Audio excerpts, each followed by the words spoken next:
Big பாஸை விட்டு வெளியே வந்தோடனே பார்த்தீங்கன்னா, எனக்கு ஏகப்பட்ட வேலை இருக்குது. என்னால வந்து அந்த வேலையவே கவனிக்க முடியாது. இந்த மாரிலாம் ஃபைட் பண்ணிட்டு இருக்க முடியாது அப்படின்னு சொல்லி பிக் பாஸ்குள்ள இருக்கும்போது மாயா சொல்லிட்டு இருந்தாங்க.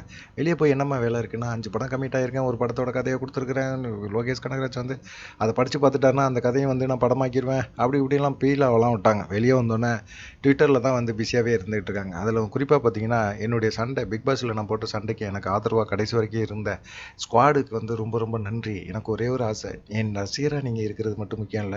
என்னை மட்டும் ரசிக்கிறத மட்டும் நான் விரும்ப மாட்டேன். மத்தவங்களையும் ரசிங்க. அதேபோல வந்து குறிப்பா பார்த்தீங்கன்னா, என்னைய ஒருத்தவங்க வெறுக்குறாங்க அப்படின்னா, அவங்கள நீங்க வெறுக்காதீங்க. அவங்கள வெறுக்கவே வேணாம். அவங்கள வந்து காதலிக்க பாருங்க. போற்றுவார் போற்றட்டும், தூற்றுவார் தூற்றட்டும். போய் நம்ம வேலைய பார்ப்போம் அப்படின்னு சொல்லி ஒரு ட்வீட் வேற போட்டிருக்காங்க. அட! என்னடா இது மாயா திருந்திட்டாங்களா? அப்படின்னு பார்த்தா, இதெல்லாம் வந்து சும்மா டகால்ட்டி வேலைங்க அப்படிங்கிற மாரி வேற ஆதரவாளர்கள் சொல்றாங்க. குறிப்பா பிரதீப், அர்ச்சனாவோட ஆதரவாளர்லாம் சொல்லிக்கிட்டே இருக்கிறாங்க. மாயாவோட ஆதரவுகள் தான் பார்த்தீங்கன்னா, மாயாவுக்கு பார்த்தீங்களா எவ்வளவு நல்ல மனசு. நம்மள வெறுப்பவங்க கூட வெறுக்காதீங்க, ஆதரிங்க, அவங்கள காதலிங்க அப்படிங்கிற மாரி சொல்றாங்க. அவங்கள புரிஞ்சுக்காம எல்லாமே டாக்ஸிக் மாயா அப்படின்னு போட்டுட்டு இருக்கீங்களே.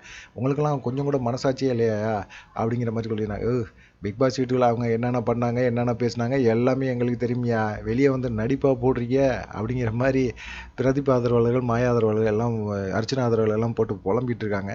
அதனால் நாங்கள் வந்து எப்பயுமே மறக்க மாட்டோம். நீங்கள் ஒன்றுமே ஒரு ஆணியை கூட நீங்கள் பிடுங்க வேணாம், உங்கள் வேலையை பாருங்கள் அப்படின்னு சொல்லிட்டாங்க. பிக் பாஸை விட்டு வெளியே வந்தோன்னே மாயா வந்து பூர்ணிமாவை பார்த்தாங்க.